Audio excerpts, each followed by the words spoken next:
As environmentalists, we've talked a lot about this. Like, it's uh, it's important to keep your humanity. And I experienced this at a recent fish and game meeting. I swear, man. It's like a fishery for the shrimp up in Northern California. There were 3 reported entanglements. They can't necessarily be attributed to this fishery. Nonetheless, maybe it was from the fishery. Nonetheless, they shut it down. Hmm. And it's only maybe like 10 boats or something. It's a small fishery for these little shrimp. And I'm listening to these folks from these big NGOs saying, like this, we got to preserve biodiversity, this, that. It's all about the whales.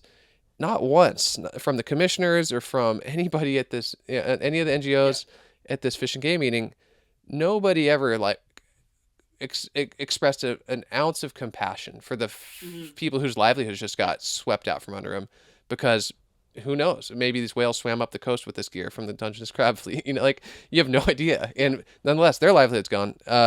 They probably saw it coming, but I think the lack of awareness and compassion on the environmental community's part is a losing formula, um, for the long run, because I think it's just building up to a weird pressure point. Trust me, man. I can Yeah. say a lot about that. I was a dude who won the Peter Benchley Yeah. Blue Vision Youth Award, the Brower Youth Award. Like I was, and still am. I think I'm very aligned with you environmentally, and I took a step back from being Mr. Rah Rah activist over the past couple of years, and I feel like had to reassess what my place is within that because I just kept coming across how unself-aware a lot of those people are and how alienating they are to other humans that are just trying to get by, Mm-hmm. and how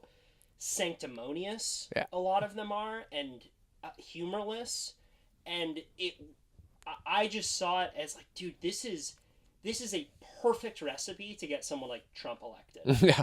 That I Like you, can't see it any other way. you I are can't. just Yeah. moving people away from you, and you're forgetting that you need to be persuasive. Yeah. And I think that persuasion starts with empathy. Yeah. Listening. It's really simple, and I 100% I agree with that big picture view of like, this is why we are where we are, where somehow basic environmental concepts, preserving the place we live, have become hot button wedge issues. And like, it sucks, dude, because you see it happen in, these like public Mm-hmm. meetings where it's just tone deaf. You're like, um, it's like, I like the Buckminster Fuller one where it's like, this is Spaceship Earth. Like, we're the crew. There's nobody else. Nobody's Mm-hmm. coming to save us.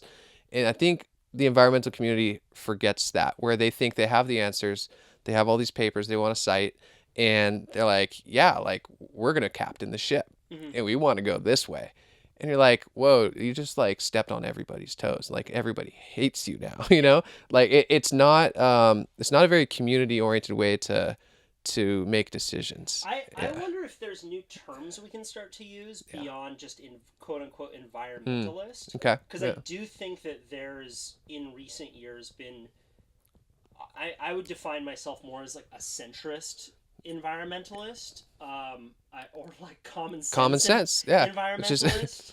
um, but yeah, man, I mean, I've been just on a personal level really blown away with the MPA issue, hmm regardless of area, which where an MPA should go or not go, but just the lack of um, compassion and ability for some of the folks who are pushing through no take zones hmm to even be able to start an argument by saying, "Look, I know where you're sitting. I can describe your position better than you can." Right.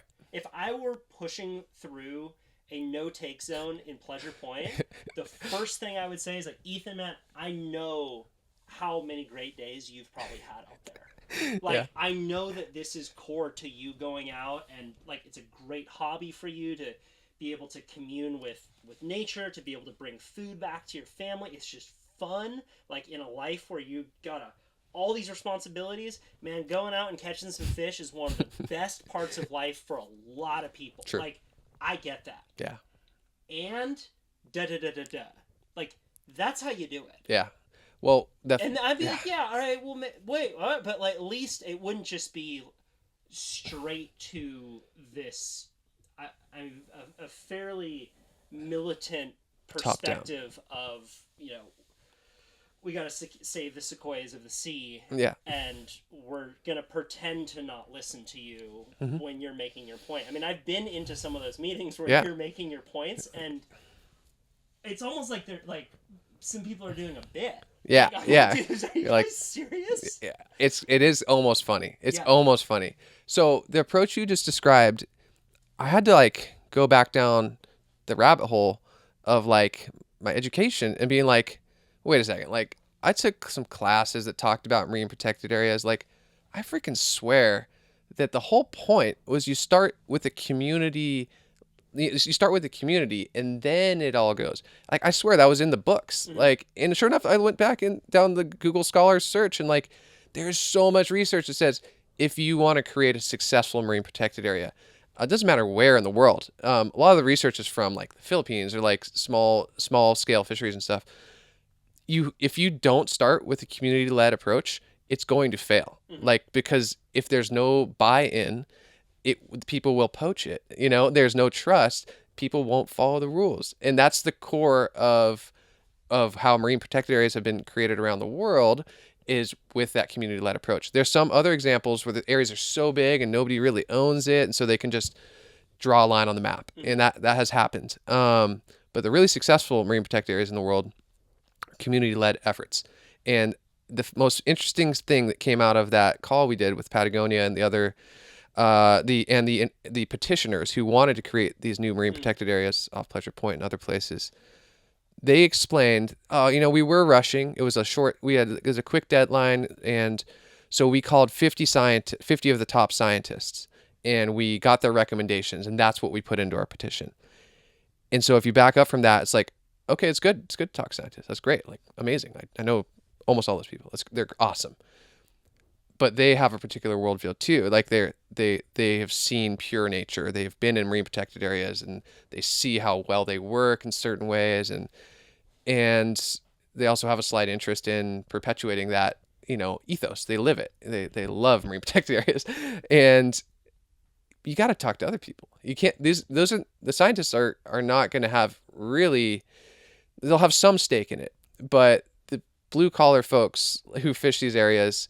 It's not just blue collar folks. There's a very wide section of humanity who uses this bit of ocean and values it. You can't just not talk to them. It's very strange behavior. It's exactly how not to create a marine protected area is what happened in our area.